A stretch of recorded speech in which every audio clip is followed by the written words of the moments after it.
Hello everyone, welcome to the part 8 of our top 10 succulent series. Today we're gonna be talking about our top 10 succulents that are slow growers or yung mga succulents natin na sobrang bagal lumaki. It's very difficult to choose which among our succulents na pwede nating sabihing slow growers, especially that most of our succulents in our collection are fast growers or kahit papano is that they grow continuously, and so I decided to choose yung mga succulents na I think or I notice na medyo mabagal sila as compared with our other succulents na nandito sa ating rooftop. Topping the list would be our Crassula yunanensis, or also known as the Chinese Jade. Among all of my succulents, this one is literally a slow grower kasi it's been a long time since I have this succulent. We've been taking good care of it. We do give it fertilizers from time to time, but still, I cannot see any obvious growth. But definitely it's continuously growing. It's just that it's too slow that I cannot even recognize it. So if, for example, iiwanan lang natin siya dito, then after a week or after 2 weeks, titignan ulit natin siya, still, you won't really see any big difference as compared nga with our other succulents na in just 1 week or 2 weeks, ang bilis na nang nilaki nila. Second in our list would be our Greenovia Pandora, and if you are someone who doesn't have much patience, then this succulent is not appropriate for you kasi talagang matitest yung patience ninyo if you're gonna be taking good care of this succulent. And I have realized na it seems like when I first bought itong ating Greenovia Pandora na ito, yung size niya before, several months before until now, it's actually the same. I cannot see any difference at all. I cannot even see any offsets doon sa kanyang pinaka-bottom na part. I also tried to propagate one of its leaves but it wasn't successful. Hindi man lang siya nagkaroon ng roots, neither na nagkaroon siya nung offsets nga sa kanya. And so we're just gonna be waiting, but I don't know how long should be waiting for it to produce yung kanyang new offsets para kahit papano magkaroon pa tayo ng mas madaming Greenovia Pandora in our collection. Third would be our Faucaria Tigrina, or commonly known as the tiger jaws or the shark jaw succulent. Itong succulent na to is very unique. Ayan, makikita nyo naman sa kanya, it has this parang teeth na shape na parang shark or tiger sa kanyang pinaka-rosette.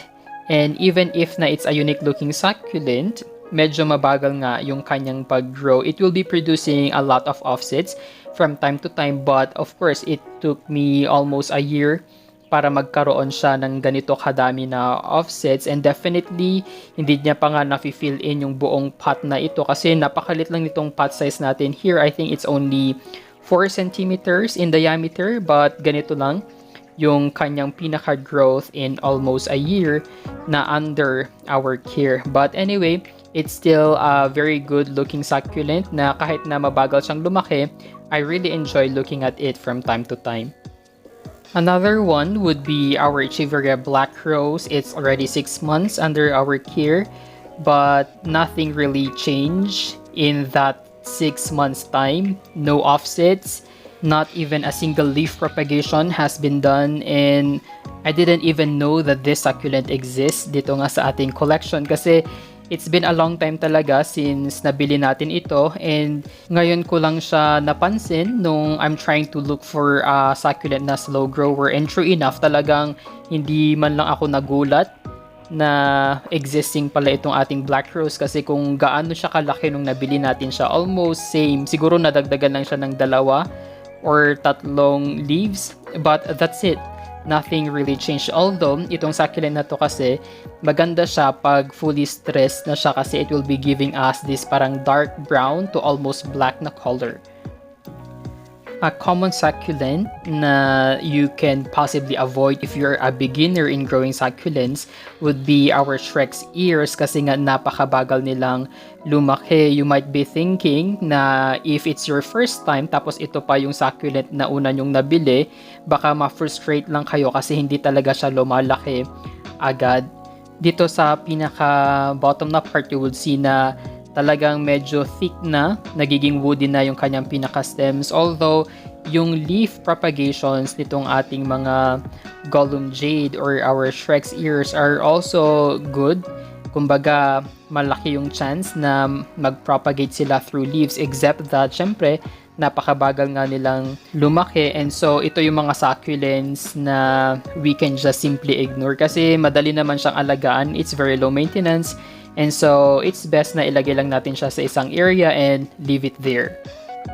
Isa din sa mga succulents na medyo nahihirapan akong gawin siyang stable and palakihin is our Echeveria Lai. I think almost 8 months na ito under our care. Madami na rin na tayong natanggal na leaves sa kanya since we are trying to propagate as many Echeveria Lai as we can. But until now, I never had any successful leaf propagation nitong ating Lai. Almost maubos na nga yung kanyang pinaka-leaves. Paliit ng paliit yung kanyang pinaka-rosette, but still, wala pa rin ako nakikitang any sign of growth sa ating mga leaf propagations. And even nga dito sa ating pinaka-lower na part, wala akong nakitang new or even a tiny offset. So right now, what I did was to replant itong ating Echeveria Lai into this 6 inches diameter na pot kasi I'm thinking na pag talagang stable na siya, baka sakaling bumilis na yung kanyang paglaki, and so I'm trying to avoid na i-repot siya ng i-repot in the future, kaya nilagay ko na nga lang siya dito nga sa ating malaki na pot. Ayan, so this is definitely one of those succulents na talagang gustong-gusto kong padamihin because of its appearance. Another Echeveria in this list would be our Echeveria Lilacina. It's truly a beautiful looking succulent. Very simple and elegant siyang tingnan. It's just that I never had any successful propagation nga dito sa ating Lilacina. I really don't know why, but talagang napakabagal nung kanyang progress sa paglaki. I haven't tried beheading this before kasi nag-iisa lang itong ating Lilacina sa ngayon. Mostly nung aking mga Lilacina before was already sold out, na ibenta na natin sila, and this is my one and only right now. I'm hoping na we could possibly propagate this in the future kasi it's a very good looking succulent. Mapapansin niyo parang whitish, bluish yung kanyang color and yung kanyang pinaka-leaf margins. Before, I thought talagang naturally white lang yung color ng kanyang pinaka-leaf margins, but right now, nagpipinkish na some of its leaf margins kung nakikita ninyo yun. And so, I'm so excited na fully nga maging lighter pink na yung kanyang leaf margins. This list won't be complete without mentioning our jade plants na isa din sa talagang napakatagal lumaki. Ito yung ating jade plants. I think this is one of my very first sa ating pinaka-collection before we even have yung ating rose cabbage and jelly beans. We have these jade plants under our care and sobrang bagal lang nung kanyang pinaka-growth. Although sa ngayon, medyo stress na nga siya. You can see that parang lighter green color with some orange red sa kanyang pinaka-tips or leaf margins. Definitely, it would take several years before you can really see and appreciate yung progress sa kanya. Isama na din natin yung ating mga variegated jades na they are just exactly the same except that this one has some variegations on its leaves. Ayan, makikita ninyo yung parang whitish or yellowish sa kanyang leaves. In the 9th place, we have our Sansevierias or yung ating snake plants. Itong specific na snake plant na ito is our bird's nest. And so, this one, ganito lang talaga siya. Parang dwarf Sansevieria lang siya and perfect siya sa ating mga tables, ganyan, center tables kasi nga of its size. And we also have yung ating mga typical na snake plants na malalaki like this.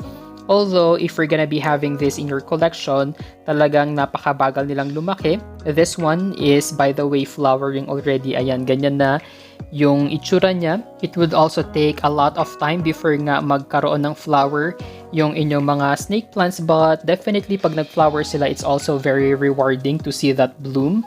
Ayan, yung ating mga snake plants na talaga namang very slow growers, but they are perfect indoors. Kaya I kept on growing itong mga ito. Lastly would be our Echeveria glauca, or also known as the little jewel or the shooting star. Itong succulent na to is also very unique kasi nga yung itsura niya para talaga siyang star, especially if we're gonna be looking at it from above. Ganito yung itsura ng kanyang pinaka-rosette, diba? Very perfect siya, very symmetrical, and napakabagal niyang lumaki, but napakabilis niyang mag-produce ng offsets.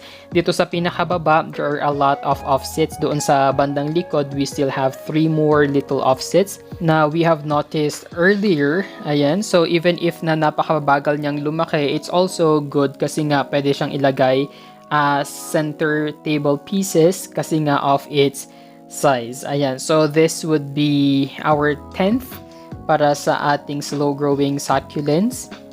And that's all, guys. I think medyo mahirap mamili talaga ng ating mga succulents na slow growers, but definitely those were the top 10 sa ating mga collection na talaga namang medyo kailangan natin ng mas mahabang pasensya. Thank you guys for watching. Don't forget to like and subscribe to our YouTube channel. You may also visit our Facebook page at Desert Succulent PH.